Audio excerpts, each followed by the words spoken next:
mataas sa ating Panginoon. Amen at amen. Next, yung pinost ko po kahapon, Happy Hearts Day. Yan. God's love is, binigyan ko po niya ng pansin, undying, it is forever alive, hindi namamatay. Ang pag-ibig ng Diyos, unending. Hindi po, wala pong ending. Amen po ba? Kaya wala pong katapusan. Ganon din, unfailing. Ang pag-ibig ni Lord, hindi po gumigive up. No? Hindi nagpe-fail. At nagpapatuloy. Ganon din, unlimited. Without measure. Hindi mo kayang sukatin ang pag-ibig ng Panginoon. Grabe ang pagmamahal ni Lord. Ganon din ang pag-ibig ni Lord, unwavering, never uncertain. Ibig sabihin ng pag-ibig ni Lord, tiyak at tiyak. Sigurado, tiyak. Ganon din ang pag-ibig ni Lord, unchanging. Remains the same. Yesterday, today, forever. Laging ganoon. Nung minahal ka niya ng buong puso, nung minahal ka ni Lord ng buong puso, hindi na nagbago. No? Ang tao, nagbabago ang pagmamahal ng tao. No? Minsan sa simula, time, mahal ka niya 100%. Pero kapag ka nakikita na niya yung hindi mo maganda ugali, 90% na lang, 80% na lang. Pero si Lord, laging 100%. Kaya nga, unchanging. Hindi nagbabago. Amen po ba? Kaya lang minsan, yung atin pong pandama sa pag-ibig ni Lord, minsan nilang nagbabago. Parang naisip natin, parang hindi na ako mahal ni Lord, parang hindi na katulad noon. Pero si Lord, hindi nagbabago. Ikaw ang nagbabago. Nagbabago yung pakiramdam mo, nagbabago yung mga pananaw mo, pero yung pag-ibig ni Lord, hindi magbabago. Amen po ba? Kung noon, andama mo na super love ka ni Lord, dapat ngayon pa rin, dapat ganun pa rin, super love ka pa rin ni Lord. Amen po ba? Amen po ba? Kaya hindi nababago. Paano pa pag marami kong nagawang mali? Hindi pa rin nababago. Ganun pa rin ang pag-ibig sa ni Lord. Amen po ba? Kaya lang, pag marami kang nagagawang mali, doon mo napipil na parang ang layo na ni Lord sa akin, hindi na ako mahal ni Lord. Pakiramdam mo lang yon.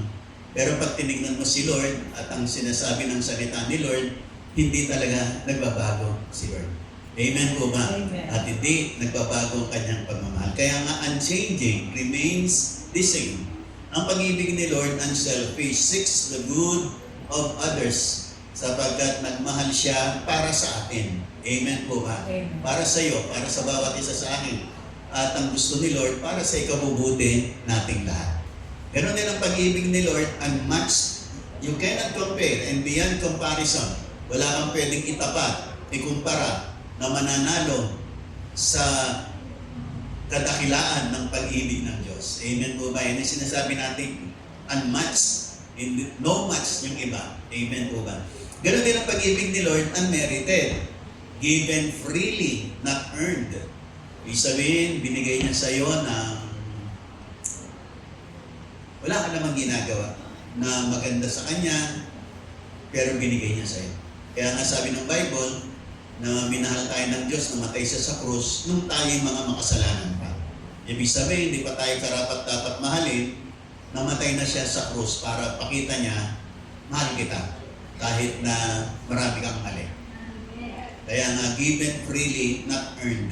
Ganon din ang pag-ibig ng Diyos, unconditional, without conditions. Without ifs and buts. Walang kung, walang ganon. Mahal kita kung, yan. Wala raw kung sa pag-ibig. Kasi tayo ganon kung magiging mabait ka, kung mamahalin mo ako, mamahalin kita. Kung magiging mabait ka, magiging mabait ako. Kung may mga akong tayo, may mga if, but, no? Pero si Lord, walang ganon. Unconditional nga. Ganon din ang pag-ibig ni Lord, unstoppable. Cannot be hindered. Sabihin, walang makapipigil na mahalin ka ni Lord. Amen po ba? Talagang mahal ka ni Lord. Amen po ba? Tapikin muli yung katabi mo, sabihin mo, talagang mahal ka ni Lord. Amen po ba? Yung naniniwala, magsabi ng Amen. Ganon din ang pag-ibig ni Lord, unshakable, firm and steady. Hindi nayayanig, no? Kahit nasabihin ni Satan, mahal mo pa ba yun? Dami-daming ginagawang palpak. Pag walang nakakakita kung ano nung ginagawang hindi maganda, mahal mo pa ba yun? Firm pa rin.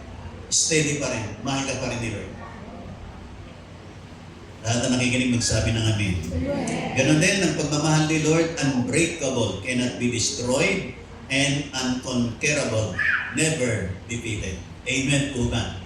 Yan ang pag-ibig ng Panginoon. Ang Valentine's po ay tumutukoy sa pag-ibig, pero si Valentino ay isang dakilang mangingibig, pero ang pinakadakilang mangingibig ay walang iba kundi ang ating Panginoon. Amen po ba? Bakit? Kasi inialay niya ang kanyang buhay para sa lahat ng makasalanan. Alam niyo po, madaling mag-alay ng buhay sa mga mababait na tao. Pero mahirap mag-alay ng buhay sa isang taong makasalanan. Pero mo, magpapakamatay ka para lang sa isang taong masama. Magnanakaw, manluloko, sinungaling. Tapos magpapakamatay ka, magpapakabayani ka para sa kanyang kaligtasan. Pwede sana kung mabait. Are you listening? Nakikinig ko ba kayong lahat? Pero ganyan po, katakilang pag-ibig ng Panginoon. Kaya kung meron man tayong isineselebrate tungkol sa Hearts Day, Love Month, o kaya Valentine's Day, ang pinakatakilang naiibig ay walang iba kundi ang ating Panginoon. Amen po ba? Pwede bang palakpakan nating malakas ang ating Panginoon? Amen? Next po. Rest assured, God loves you. Pumanatag ka, mahal ka ng Diyos. Minsan po, natitinag tayo. Minsan nagtatanong tayo, mahal ba ako ng Diyos? Minsan nag-aalinlangan tayo, mahal pa ba ako ng Diyos? No? Kasi ang dami ko ng pagkukulang sa Panginoon. Yung mga dapat lagi akong dumadalo, hindi ako nakakadalo, mahal pa ba ako ni Lord? Kaya minsan pag nagkaroon tayo ng mga problema, pinapalo na yata ako ni Lord. Kasi nakakalimutan ko na siya, nalalayo na ako sa Kanya. Bakit nagkagawin ko ang buhay ko? Baka naman galit na sa akin si Lord. Amen po ba? Lahat na nakikinig, magsabi ng Amen. Yan po ay iba't ibang bagay na dumarating. Pero tingnan po natin, basahin po natin next. Romans chapter 8. In all these things, we have complete victory. We are more than conquerors through Him who loved us. Na tayo raw po ay may kompletong tagumpay, higit pa sa mga mananagumpay, sa pamamagitan ng Panginoon na nagmamahal sa atin. Kaya nga mga kapatid, magtatagumpay ka. Amen po ba? Maaaring yung iba nagtagumpay na, yung iba patungo pa lang sa tagumpay, pero isang dakilang bagay, magtatagumpay ka kasi may Diyos na nagmamahal sa iyo. Amen po ba? Nakikinig po ba kayong lahat? Na kapag ikaw ay kumapit dito sa pag-ibig na ito ng Panginoon, tiyak, dadaling ka niya sa mga katagumpayan ng iyong buhay. Kaya po tayo minsan pumapalpa kasi minsan lumalayo tayo sa pagkalinga at pagmamahal ng Panginoon. We are going on our own ways. Yung ating mga sariling kaparaanan. Kaya minsan, pumapalpak tayo. Pero mga kapatid, huwag ka mabahala. May nagmamahal sa iyo. Amen po ba? Hindi ka niya iiwan, hindi ka niya pababayaan. Titiyakin niya, maging mananagumpay ka. Amen po ba? Nakikinig po ba kayong lahat? Kaya kahit na mga nangyayari, kaya sabi niya sa verse 38, For I am certain that nothing can separate us from His love, neither death nor life, neither angels nor other heavenly rulers or powers, neither the present nor the future. Kaya po, anuman daw po at wala daw po, makapaghihiwalay sa atin sa pagmamahal ng Panginoon. Amen po ba? Buhay at kamatayan, mga anghel at mga pamamahalang mga espiritu sa present o sa inaharap, mahal tayo ng Panginoon. Amen po ba? Ganun din sabi, neither the world above nor the world beneath. There is nothing in all creation that will ever be able to separate us from the love of God, which is ours through Christ Jesus our Lord. Mahal po tayo ng Panginoon sa pamamagitan ni Kristo Jesus. Kaya nung sumampalataya ka kay Kristo Jesus, ikaw ay napabilang sa mga pinakamamahal ng Panginoon. Amen po ba? Amen po ba? Kaya po maniwala kang matindi, basta tumampalataya ka kay Jesus, kasama ka sa pamilya ng Diyos, kasama ka sa mga beloved of the Lord. Mga beloved sons and daughters of God. Amen po ba? Kaya wala pong makapaghihiwalay sa atin kahit na anong pwersa, kahit saan ka pumaroon. No? Dapat mong tandaan may nagmamahal sa iyo. Nakikinig po ba kayong lahat? Nakikinig po ba kayong lahat? Yung prodigal son, yung lagi natin pong ating binibigyan ng example tungkol sa prodigal son na lumayo siya sa kanyang tatay, kinuha niya yung kanyang mana at nagpakalayo-layo siya sa tatay niya. Nung nagpakalayo-layo siya sa tatay niya, nagpakalubok siya sa kasalanan, mga bisyo ng buhay, nagpakalublog siya doon sa kasalanan ng buhay. Mga kapatid, kahit siya po'y lumayo at lumayo, nagpakalublog sa kasalanan, ang pagmamahal ng tatay niya, hindi pa rin nagbabago. Mahal pa rin siya. Amen po ba? Amen po ba? Kaya nung dumating yung time na na-realize niya yung sarili niya, na siya'y naghirap na, walang-wala na, naubos ng kayamanan, naisip niya ang kanyang tatay. Kaya nung sabi niya, babalik ako sa tatay ko, sabi ko, tay, patawarin mo ko, ako'y nagkamali. At bumalik siya sa kanyang tatay, bago pa siya makapagsalita, niyakap na siya ng tatay niya. Bakit? Kasi yung pag-ibig ng tatay niya, hindi nagbago. Nung minahal siya ng tatay niya ng super love, 100% love, kahit siya po'y nagkamali, lumayo, inubos ang kayamanan, hindi na bago. Mahal pa rin siya ng tatay niya. Nakikinig po ba kayong lahat? Pero ang isang dakilang bagay kung bakit siya bumalik, kasi na-feel niya, babalik ako sa tatay ko, mahal na ako noon, hindi ako pababayaan. Sa aking kagipitan, sa aking kahirapan, sa aking kadustahan, ako'y naghirap na, sabi ng prodigal son, babalik ako sa kanya. At doon niya na-feel na tama na yung tatay niya hindi nagbago. Nihintay siya. Nakikinig po ba kayong lahat? At wala na po tayong maririnig na istorya sa Bible na yung prodigal na yun, umalis pa sa kanilin ng kanyang tatay. Bakit? Kasi napatunayan niya yung pag-ibig ng kanyang tatay, hindi nagbabago despite the fact marami siyang mali, palpak, ginulo niya ang buhay niya, sinira niya ang buhay niya, nagpakalublog siya sa kasalanan, pero ang pag-ibig ng tatay niya, hindi nagbabago. Mga kapatid, ganyan ang pag-ibig ni Lord sa iyo at sa akin. Nakikinig po ba kayong lahat?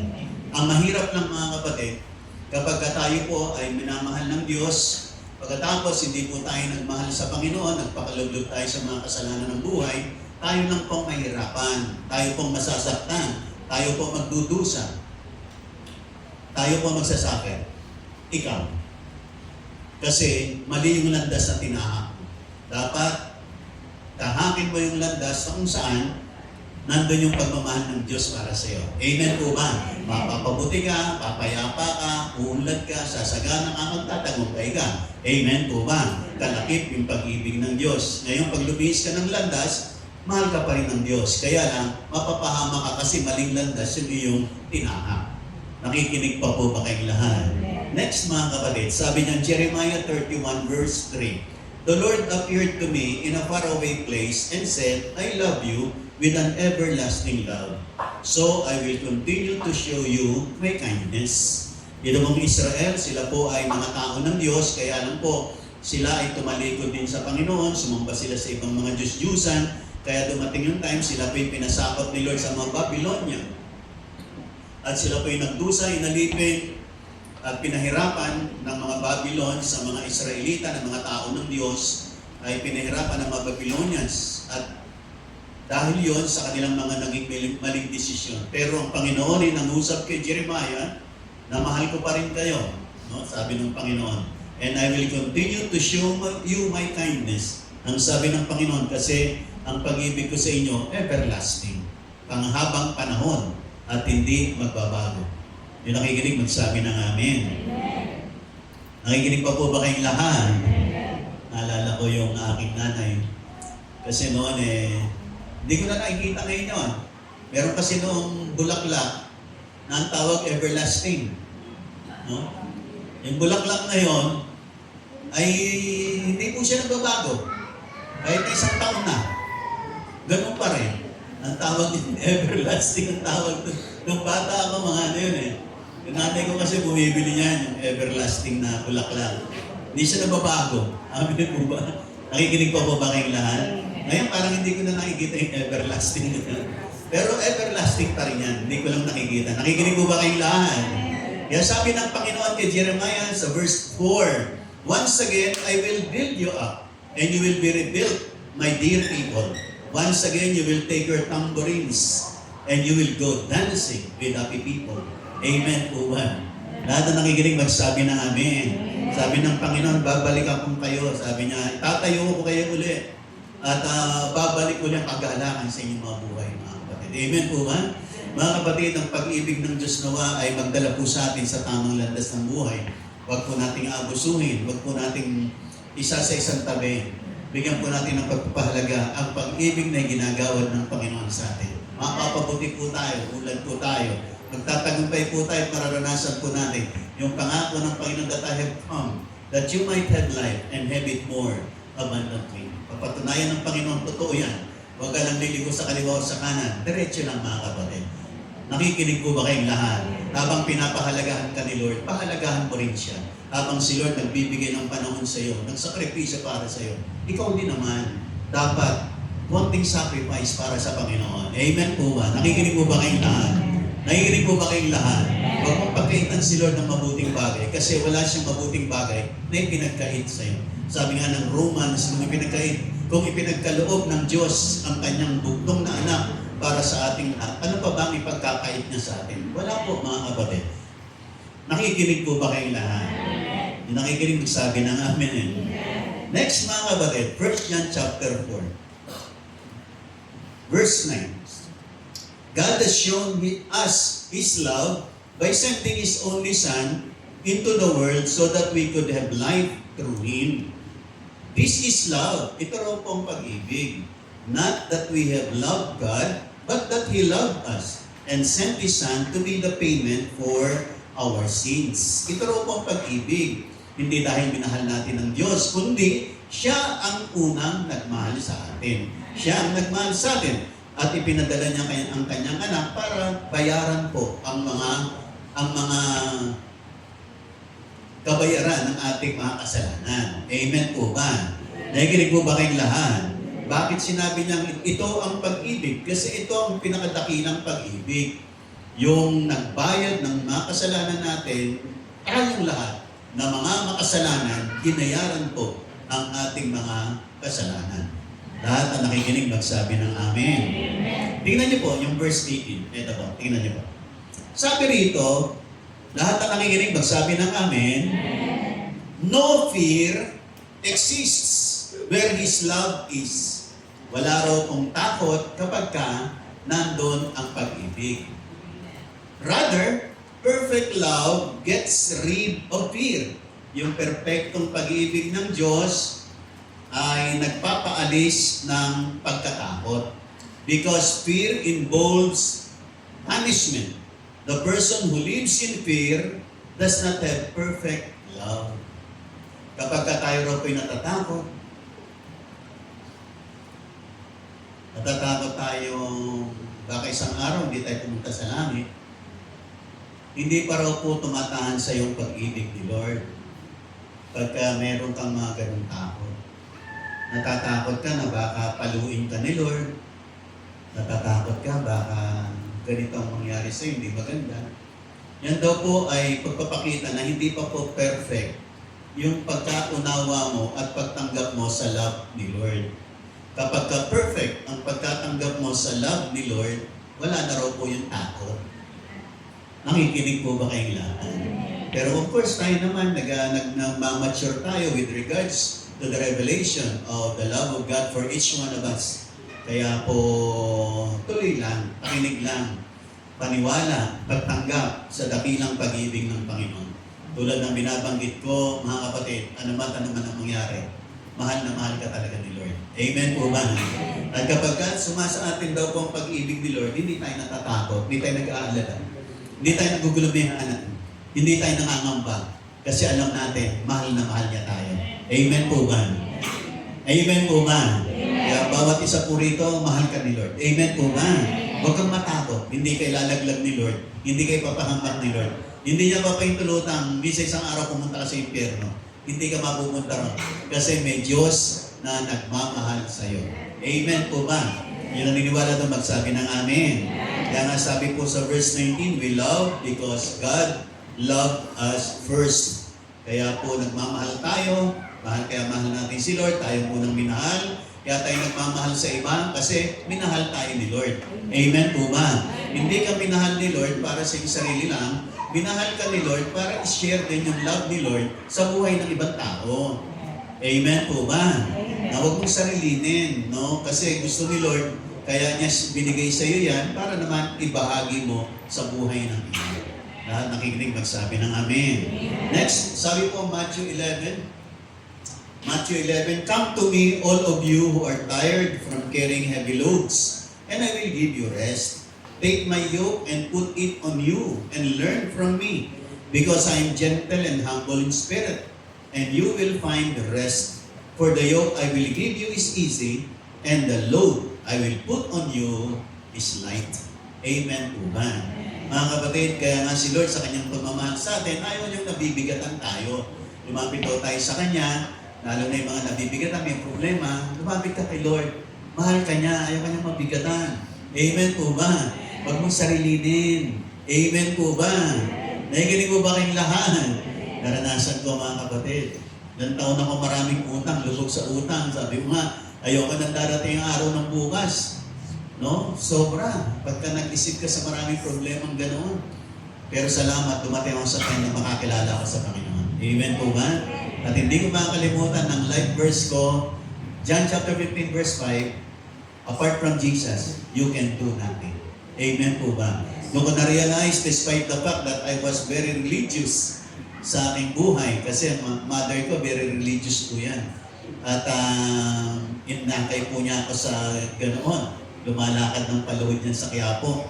At araw-araw naglulubina po yan. At despite the fact na ako ay very religious, doon ko na-realize ang isang dakilang katotohanan, malayo pa pala ako kay Lord. Amen po ba? Yung nakikinig, magsabi ng Amen. Kaya dumating ako sa time, sa very lowest point of my life, doon ko na-realize, kailangan ko talaga si Lord sa buhay ko. At ako ay nakakilala sa Panginoon, April 6, 1983. At that was the starting point of God in my life, or the Lord Jesus in my life, na yung aking pong kabigatan ay unti-unti, yung aking kabigatan ay unti-unti pong pinagaang ng Panginoon. Amen po ba? Nakikinig po, magsabi ng Amen. At isa pang malakas sa palakpak sa ating Panginoon. Amen. Kaya sabi ni Lord doon sa 30, "For the yoke I will give you is easy, and the load I will put on you is light."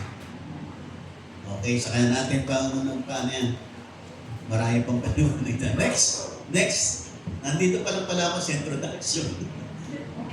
Nag-i-intro pa lang pala ako na Many people today live with fear, anxiety, weariness, and uncertainty. Marami nabubuhay sa takot, mga alalahanin, napapagod, walang katiyakan. At ito yung mga question na laging minsan dumarating sa kanilang isipan.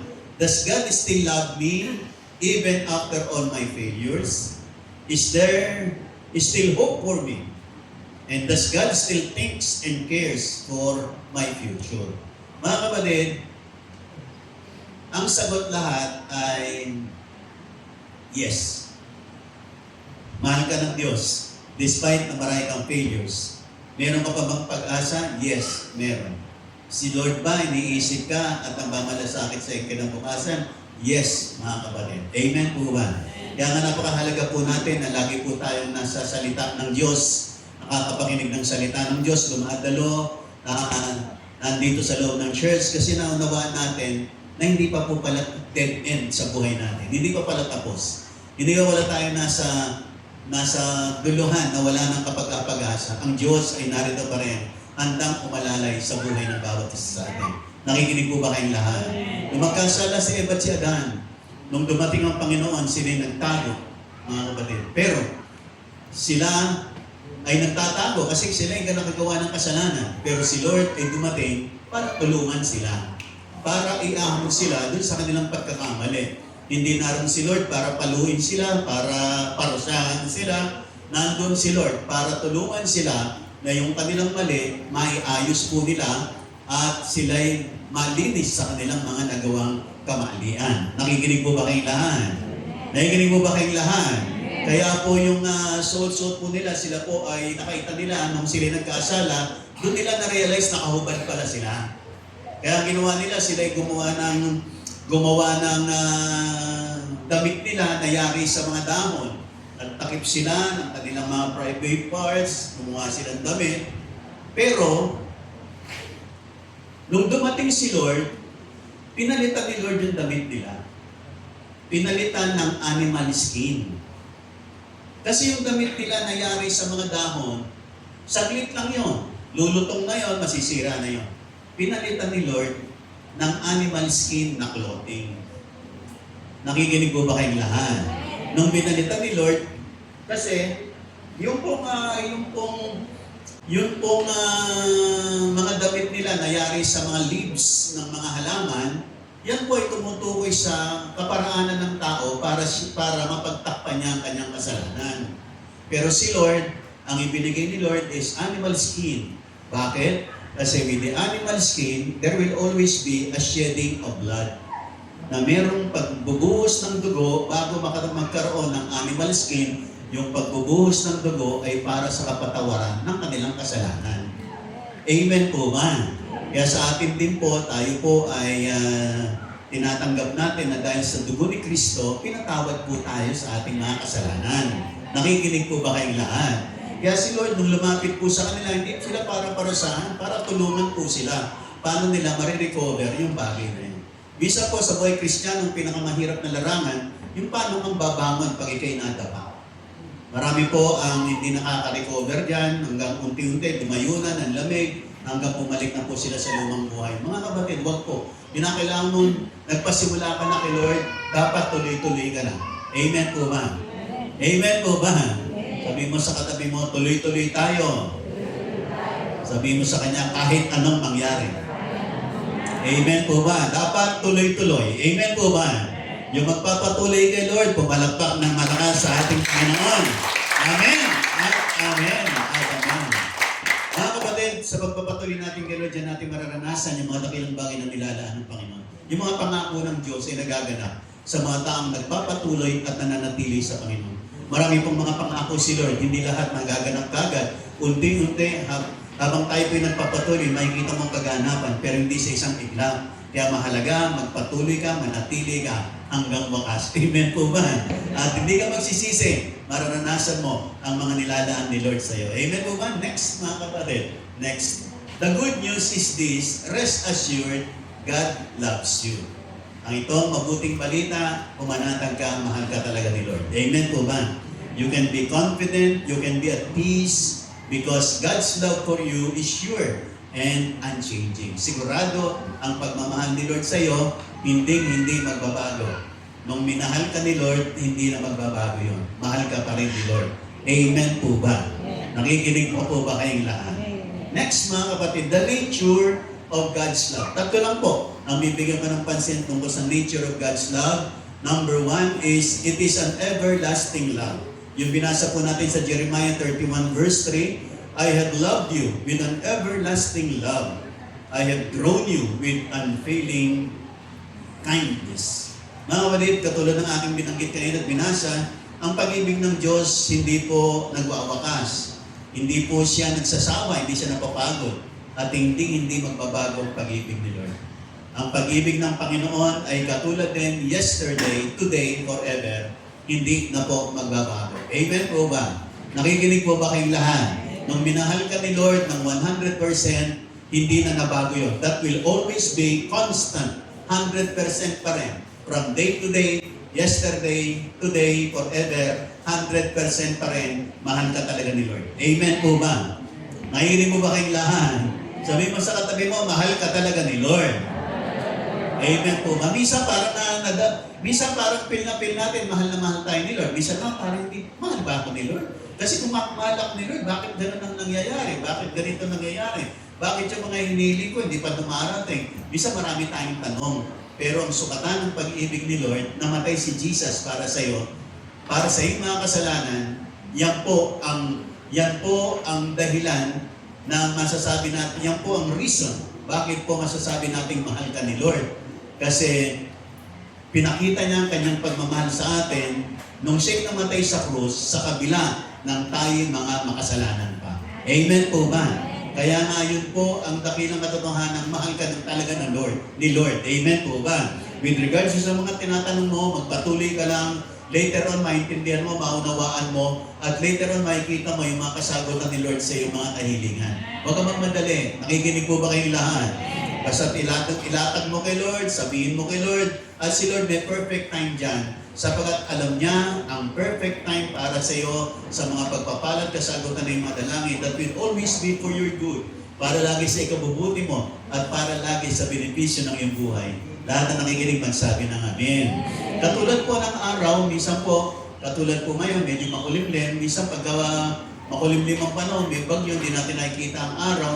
Parang sinasabi natin, hindi sumikat ang araw. Pero totoo yung araw po, laging nandyan. Amen po ba? Ang haring araw, laging nandyan. The sun will always be there. No? Kaya nga tingnan nyo, pag umaga, kahit hindi mo nadama yung sikat ng araw, yung nakikinig magsabi ng Amen. Kahit hindi mo nadama yung sikat ng araw ngayong umaga, pero tingnan mo, lumiwanag. No, hindi man natin na sila yung araw dahil makulimlim, pero nandiyan yung araw. Kaya nga po lumiwanag eh. Kasi ibig sabihin nandyan siya. Nakikinig pa po ba kayong lahat? Mga kapatid, minsan hindi mo nadarama yung pag-ibig ni Lord, pero nandyan, mahal ka ni Lord. Amen po ba? Nakikinig po ba kayong lahat? Tingnan mo yung mga bagay na ginagawa ni Lord sa iyo, mahal ka ni Lord.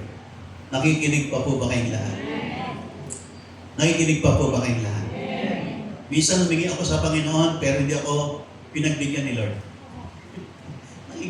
Meron bang gano'n? Natatandaan ka noon. Sabi ko, Panginoon, nagpo-full time po ako sa Panginoon at talagang nag-full time po ako na ang sinisweldo ko lang noon 34 pesos a week. Meron po akong 3 anak. Yan po ang aking sweldo. Ang sweldo ko po noon 8 pesos a day. Nung ako'y naglilingkod sa Panginoon, dumating ako sa time, si wife nagluluto ng mga puto-puto yan. Piso lang isa nang binibenta niya para lang makasurvive ang pamilya namin. At ako'y nagnalangin sa Lord. Sabi ko, Lord, pagpalain mo naman po kami dahil kawawa ka naman kaming kawawa. Tapos naglilingkod ako sa Lord. Panginoon, pag sa loob ng 3 buwan, hindi ko po nakita yung pagpapala, hindi na po ako maglilingkod. Magtatrabaho na lang po ulit. Nakikinig po ba kayong lahat? Kaya ako yung bingi si kay Lord ng biyaya ng pagpapala, pero after 3 months, hindi ko pa nakita yung blessing ni Lord. Pero nakita ko, binigyan niya ako ng lakas sa loob ng 3 buwan para makapagpatuloy. Amen po ba? Pero iba yung iniisip kong pagpapala, pero iba yung sagot ni Lord. Kung titingnan mo ang mga sitwasyon ng buhay mo, tingnan mo yung mga ginagawa ni Lord na minsan hindi mo napapansin kasi meron pang ibang inihiling sa Kanya. Gusto mo kasi yung kaparaanan mo. Pero si Lord, merong kaparaanan para sa iyo. Amen po ba? Ang nakita ko during those 3 months, hindi ko man nakita yung blessing ni Lord financially sa buhay namin. Pero ang nakita ko, binigyan niya ako ng kakaibang lakas, determinasyon, para may pagpatuloy ko yung pinagagawa sa akin ng Panginoon. Nakikinig po ba kayong lahat? Nakikinig po ba kayong lahat? Kasi minsan ang iniisip lang natin, dapat yumaman ako, dapat umunlad ako. Pero mga kapatid, may perfect time si Lord yan. May perfect time. Tiyak naman, bibigay ni Lord yan. Kaya lang minsan, may takdang panahon si Lord. Basta magpatuloy ka lang. Nakikinig pa po ba kayong lahat? Yung nakikinig pa, magsabi ng Amen. Kaya nga mga kapatid, ang pagmamahal po sa atin ni Lord, everlasting yan. Mahal ka ni Lord at patuloy kang mamahalin. Amen. Pangalawa mga kapatid, na letter B, sacrificial love. Sabi natin, binasa natin kanina, 1 John chapter 4, this is how God showed His love among us. He sent His one and only Son into the world that we might live through Him. Excuse me. Ito po ang sacrificial love, na si Jesus pumunta sa mundo, nagkatawang tao, para lang po sa atin, para po tayo magkaroon ng buhay at buhay na walang hanggan. And this is the sacrificial love na ginawa ni Lord para sa buhay ng bawat isa sa atin, the clearest evidence of God's great love for you and for me. Ito ang pinakamatibay, pinakamalinaw na ebidensya na mahal po tayo ng Diyos na matay siya sa krus para ikaw hindi ka pumunta sa impyerno. Amen po ba? Yung naniniwala, magsabi ng Amen. Kaya nga, ang pag-ibig ni Lord, sakripisyo. Sinakripisyo niya yung kanyang kalagayan sa langit, yung kanyang magandang katayuan doon, yung kanyang kayamanan, yung kanyang katatayuan, isinakripisyo niya para sa buhay ng bawat isa sa atin. Yung nakikinig po po, magsabi ng Amen. Pwede bang palakpakan natin malakas si Lord? Amen.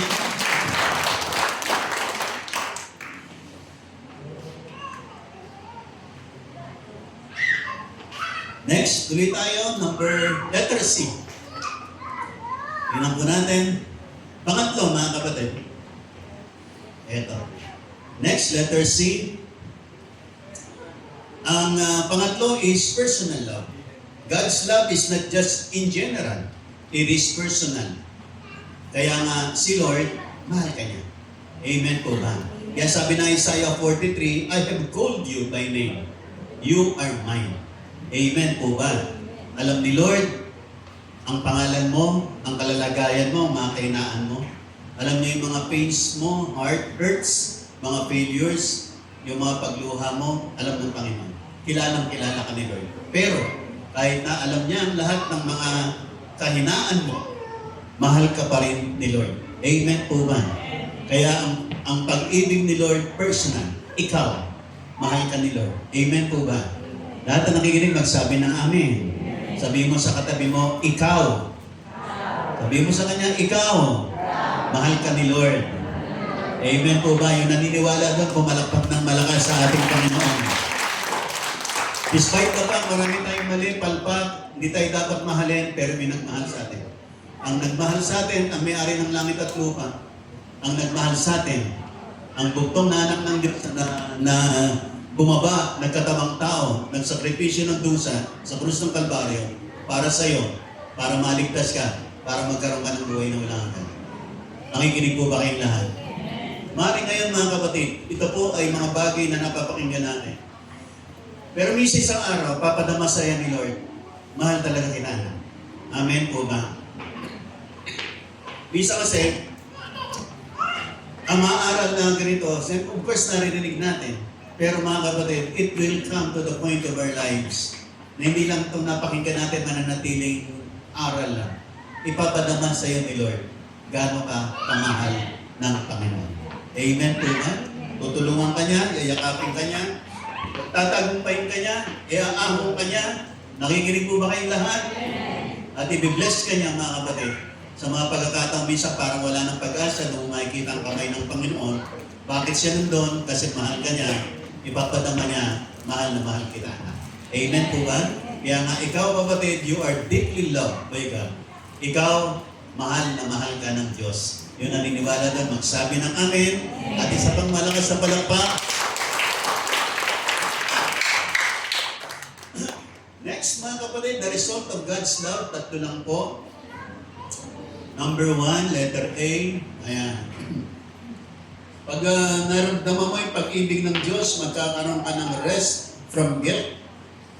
Sabi ng Romans chapter 8, therefore there is now no condemnation to those who are in Christ Jesus. Pagka nadama mo yung pag-ibig ng Diyos, naintindihan mo, naunawaan mo, niyakap mo, tinanggap mo, bibigyan ka niya ng kapahingaan sa guilt. Wala na yung takot ng kaparusahan, sapagkat alam mo, pinatawad ka na, pinalaya ka na, at ikaw ay tinanggap ni Lord sa kanyang pamilya bilang isa sa mga pinakamamahal ng Panginoon. Amen po ba? Nakikinig po ba kayong lahat? Kapag ka dumarating pa yung guilt, dumarating pa yung parang natatakot sa mga parusa, ibig sabihin hindi paghanap ang pagkaunawa mo at pagtanggap mo sa pag-ibig ng Panginoon. Lahat na nakikinig magsabi ng Amen. Ganun din, mga kapatid, letter B, rest from fear. Yung binabanggit natin, 1 John 4:18, perfect love drives out fear. When you know God loves you, fear loses its power. Nawawala yung takot kasi alam mo, may nagmamahal sa'yo. Amen po ba? Nakikinig mo ba kayong lahat? Minsan sa mundong ibabaw, pag lumalakad po tayo, pag marami tayong problema, parang nag-iisa tayo.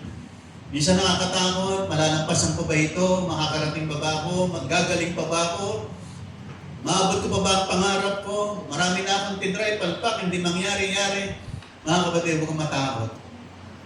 Mahal ka ng Diyos, susuportahan ka ng Panginoon. Amen po ba? Huwag kang titigil sa pangarap. Huwag kang titigil maniwala. Huwag kang titigil sa pag-asa. Sapagat may Diyos na nagmamahal sa iyo, huwag kang matakot. Amen po ba? Hindi ka niya ilalaglag, hindi ka niya pababayaan.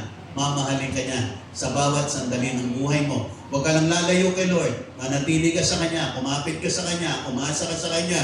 Sa Kanya ka sumandal. Amen po ba? Nakikinig po ba kayong lahat? At huwag mong itatry na lumihis at lumayo kay Lord. Mapapahama ka, masasaktan ka, mahihirapan ka pag lumayo ka kay Lord. Nandito siya, nagmamahal sa iyo. At sa kanyang pagmamahal, dadaling ka niya sa mga katagumpayan ng buhay mo. Amen po ba? Ganun din mga kapatid, letter C, ang result ng God's love, rest for the weary. Kaya sabi niya, come to me all you who are weary and burdened, and I will give you rest. Ang sabi ng Panginoon. Mga kapatid, lahat po naman nabibigatan, broken, burdened, yung mga maraming hurts, lumapit kayo sapagkat ang Panginoon ipaparanas niya ang kanyang pagmamahal sa iyo at mararanasan mo, merong kapahingahan in the presence of the Lord. Amen po ba? Mga kapatid, lahat nakikinig magsabi ng Amen. Mga kapatid, kahit na anumang dami ng mga bagay-bagay ng material sa buhay mo, pag wala ka sa presence ni Lord, mga kapatid, at wala ka kay Lord, lahat ng iyang kabigatan lang sa buhay mo. Ang tunay na kapahingahan ay na kay Lord at nasa kanyang pagmamahal. Nakikinig po ba kayong lahat? Doon mo mararanasan ang tunay na buhay sa kamay at sa piling ng ating Panginoon. Lahat na nakikinig ba magsabi ng Amen? Number 3, Roman numeral, ayan. Common lies versus God's truth. Ang isang lie ng kaaway that God does not love me anymore. Mga kapatid, tulad ng binasa natin kanina, that God loves you with an everlasting love. Hindi pwedeng hindi ka na mahal ni Lord. Mahal ka pa rin ni Lord. Amen po ba? Nakikinig po ba kayong lahat? Amen. Mga kapatid, si David, si King David, ang pangalan niya po, David, ang ibig sabihin ng David, beloved. Ulitin ko po ulit, lahat na nakikinig, magsabi ng amin. Si David po, ang ibig sabihin ng kanyang pangalan, beloved. Alam niya na sa kanyang puso is the beloved of God. Ako yung pinakamamahal ng Diyos. Although si David po, marami rin po siyang mali, marami siyang kasalanan, mabibigat na kasalanan ang nagawa ni David. Pero, every time po, nakakabangon siyang muli kasi alam niya, mahal siya ng Diyos. Kahit na may mali siya, babangon siya, babalik siya sa Panginoon para tumanggap ng pagpapatawad at muling pagtanggap ni Lord ang Diyos na nagmamahal sa kanya. Tayo po, hindi po tayo perfect, mga kapatid. May mga times, manlalamig tayo. May mga times, madadapa tayo. May mga times, mababalik tayo sa lumang buhay. Pero mga kapatid, bumalik ka lang sapagkat mahal ka ni Lord, hindi ka itataboy ng Panginoon. Amen po ba? Nakikinig mo ba kayong lahat? Hindi ko sinasabing pumunta kayo sa mga lugar ng mga kamali at kasalanan. Ang sinasabi ko lang pag kayo na nahila ng kaaway doon, pwede kayong bumalik. Kasi ang Diyos ay bibigyan ka ng second chances. Nakikinig po ba kayong lahat? Nakikinig po ba kayong lahat? Pero, hindi po lahat nakakapasok sa second chances. Ang hirap pong bumalik. Ang hirap bumalik. Kaya wag na po nating isipin na makakabalik naman ako kahit ako'y makagawa ng mali, kahit ako'y magkasala, makakabalik naman ako kay Lord. Kasi mahal ako ni Lord. Hindi po ganun madali, mga kapatid. Hindi po ganun madali. Lahat na nakikinig magsabi ng Amen. Kasi po yung joy sa Panginoon, joy in the presence of the Lord, yung pong nawawala. Minsan kahit dumating yung time na itong church na to, hindi man mawawala. Siguro 10 years from now, 20 years from now, 30 years from now, 50 years from now, nandito pa rin ito. Pero pag nalayo ka sa church na to, kahit hindi ito nawawala sa lugar nito, ang hirap bumalik pag nalayo ka. Wala na yung desire mo, wala na yung gana mo, wala na yung joy mo na bumalik. Ang hirap po nun. Kaya huwag po nating nasain na pwede pala ako magpakalayo-layo, gumawa ng mga mali-mali, kasalanan, makakabalik pala ako. Makakabalik ka, pero mahirap bumalik. Hindi madali. Nakikinig pa po ba kayo lahat? Kaya habang nandito po tayo sa tamang landas, huwag ka nang lilihis, huwag ka nang tatalikod, huwag ka nang aayaw, huwag ka nang magkikwit, tuloy-tuloy lang. Nakikinig po ba kayong lahat? Pag nadapa ng minsan, bumangon na kagad, ayusin na kagad. Amen po ba? Amen. Nakikinig po ba kayong lahat? Lahat ng masaya pa, magsabi ng Amen. Palapakan natin malakas ang ating Panginoon. Amen po ba? Ang isa pang lie at kasinungalingan ng kaaway, I am worthless. Ako ay walang kwenta. Mga kapatid, hindi po. You are precious in the eyes of God. You are valuable. And you are fearfully and wonderfully made by God. Tinubos ka ng dugo ni Jesus kasi mahalaga ka sa Panginoon. Kaya siya namatay sa krus kasi mahalaga ka sa harap ng Panginoon. Amen po ba? Tayo pong lahat, we are the apple of God's eyes. Tayo po ay mahalaga sa paningin ng Panginoon. Amen po ba? Sabi mo sa katabi mo, mahalaga ka kay Lord. Ganun din, ano pa ang common lies? My sins are too many. Mga kapatid, marami ka mang nagawang mali, lumapit ka sa Kanya, sapagat si Lord, He has a grace for you. Para sa ganon, His grace is sufficient for you para ibangon ka at makarecover ka at magtagumpay ka. There is no hope for me, mga kapatid. Kay Lord, hinahanap niya yung mga hopeless. Kasi bibigyan niya ng panibagong pag-asa. Amen po ba? May pag-asa kay Lord. Habang nabubuhay, laging may pag-asa. Kaya huwag kang lalayo. Nandiyan ka lang. Patuloy lang. Amen po ba? Kahit minsan sa kadadalo mo para wala pang nangyayari. Sige lang, tuloy lang mga kapatid. Nakikinig po ba kayong lahat? Nakikinig po ba kayong lahat? Sapagat sa dako paroon, may dakilang sorpresa si Lord na nakalaan para sa iyo. At makikita mo, lahat ng mga alalahanin mo, kawalan ng pag-asa, papalitan ni Lord. May dakilang pag-asa tayong lahat. Walang ibang kundi si Jesus na matay sa krus para ayusin at pagpalain po ang bawat isa sa atin. Pwede bang palakpakan nating malakas ang ating Panginoon? Amen at amen. Kaya nga katulad ng sinasabi ko, the prodigal son, nung siya'y bumalik sa kanyang tatay, mga kapatid, hindi naghihintay ang tatay niya para parusahan siya. Naghihintay ang tatay niya para welcome back siya sa pamilya ng kanyang tatay. Amen po ba? Sa ating mga kamaliang nagawa, sa ating pagbalik sa Panginoon, don't ever think na paparusahan ka ng Diyos. Isipin mo lagi, i-welcome ka ni Lord at tutulungan ka ni Lord. Amen po ba? Nakikinig po ba kayong lahat? Lahat na nakikinig magsabi ng Amen. Eh bakit po, Bishop, pagka marami po akong mali, marami pong nangyayari hindi maganda sa amin. Mga kapatid, yun po ang mga sinasabing, nakikinig pa po ba kayong lahat? Hindi po palo ni Lord yun. Yun po ang consequence ng ginawa mo. Pero kung sabihin na dahil kay Lord, pinapalo niya ako, galit sa akin si Lord, hindi po. Yung mga nangyari sa iyo dahil sa mga nagawa mong mga maling desisyon, yung mga nangyari sa hindi maganda are consequences of what you have done wrong in the eyes of God. Pero don't ever think, galit siya sa iyo, pinalo ka niya. Hindi po. Yan po, ganun po kasi sa mundong ibabaw, what you sow, you reap. Amen po ba? Parang wala na nakikinig. May nakikinig pa po ba? Nakikinig, magsabi ng Amen. At nandito na po ako sa last portion, mga kapatid. Last, okay, application.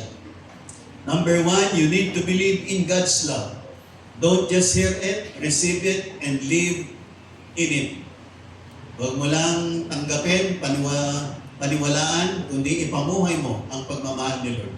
O paano ka malalaman ng tao pinamumuhay niya ang pag-ibig ng Diyos? Pag ang buhay ng taong yan nagbago at naging lovable, yung taong yan ay tunay niyang tinahanan ng pag-ibig ni Lord. Nakikinig po ba kayong lahat? Yung taong yan ay nagbago na ng landas ng buhay, umalis na sa maling landas ng buhay, yan ang taong naniwala at yan ang taong namuhay sa pag-ibig ng Panginoon. Amen po ba? Nakikinig pa po ba kayong lahat? Ganun din, number 2, live with confidence, not fear. Walk every day with this assurance that God loves you. Maging confident ka, maging tiyak ka, at meron kang lakas ng loob na mamuhay na alam mo, mahal ka ni Lord. Karamihan po ng mga taong nagre-rebelde, karamihan po ng taong matitigas ang ulo, karamihan po ng mga taong patako ng buhay, mga taong hindi nakadama ng tunay na pagmamahal. Pero yung mga taong nakadama ng tunay na pagmamahal, lumambot ang puso na lahat ng yan. May mga taong mga pusakal, magnanakaw, mamamatay tao, pero nung nakaranas sila ng tunay na pagmamahal, nabago po sila. Kasi ang pag-ibig nagbabago. Amen po ba? Ang sino nang nakaranas ng pag-ibig ni Lord, tumanggap, naniwala, at nakaranas ng pag-ibig ni Lord, magbabago ang buhay. Pag hindi pa nagbabago ang buhay, hindi pa niya ganap na natanggap at naranasan ang pag-ibig ng Diyos. Maring nandito ang pag-ibig ng Diyos, naintindihan niya, naunawaan niya, pero hindi pa tumagos sa kanyang puso, kaya pa walang ganap-ganap at babago. Pag nakaranas ka ng pag-ibig ng Diyos, hindi pwedeng hindi ka magbago. Are you listening? Yan po ang pag-ibig ng Diyos. At kapag ka naranasan mo ang pag-ibig ng Diyos, babaguhin ka ng pag-ibig ng Diyos. You will never be the same again. Because of the love of God. At yung mga taong mapagmahal, yan po ang mga taong nakaranas ng pagmamahal. Yung mga taong maunawain, yan yung mga taong nakaranas ng inuunawa sila. Yung mga taong naging mapagbigay, nakaranas silang binigyan sila. Kaya in return, naging mapagbigay sila. Mga taong nakaranas ng pagmamahal, in return, nagmamahal sila. Bakit? Kasi napuno sila ng pagmamahal. Yun din ang sinishare nila. Napuno sila, inunawa sila. Kaya darating yung time, magiging maunawain din sila. Bakit? Naranasan nilang unawain sila. Ganun din dapat ang buhay ng bawat isa sa atin. Kung hindi pa tayo nagmamahal ng todo, it is because we have not yet been filled with the fullness of the love of God in our hearts. Pero kapag naranasan mo ang kabuuan ng pag-ibig ng Diyos sa buhay mo, hindi pwedeng hindi ka magmahal. Magmamahal ka. At magiging lovable ka. Nakikinig mo ba kayong lahat? Sabi mo sa katabi mo, kaya pala lovable ka. Amin po ba? Lahat ng lovable, pumalakpak ng malakas sa ating Panginoon. Amen and amen. Amen. At higit sa lahat, sabi ko nga number 3, share God's love with others. Freely you have received, now freely give. Minahal ka ng Diyos, magmahal ka naman. Pinatawad ka niya, magpatawad ka. Amen po ba? Binigyan ka niya, magbigay ka. Nagsakripisyo siya para sa iyo, there times, sacrifice ka rin para sa kanya. Sacrifice ko sa iyo dumadalo pag linggo, isipin mo na lang, nag-sacrifice din si Lord para sa iyo doon sa krus ng Kalbaryo. Kaya ang pagdalo mo pag linggo, hindi sakripisyo yan. Yan ay isang privilege na tayo po'y pumasok sa templo ng Panginoon at sa tahanan ng Panginoon. Amen po ba? Lahat na nakikinig magsabi ng amen. Mga kapatid, sa araw na ito, maaaring ikaw ay tired, broken, discouraged. Minsan, niisip mo, mamahal ba talaga ako ng Panginoon? Nais kong sabihin sa iyo, pumanatag ka kasi mahal na mahal ka ni Lord. Amen po ba? Lumapit ka sa Kanya, buksan mo yung puso mo, tanggapin mo kasi si Lord nagmamahal sa iyo. Amen po ba? Pero bang lahat tayo tumayo sa oras na ito? Lahat ng nagmamahal kay Lord, tumayo po. Tayo pong lahat ay mukha tumikit.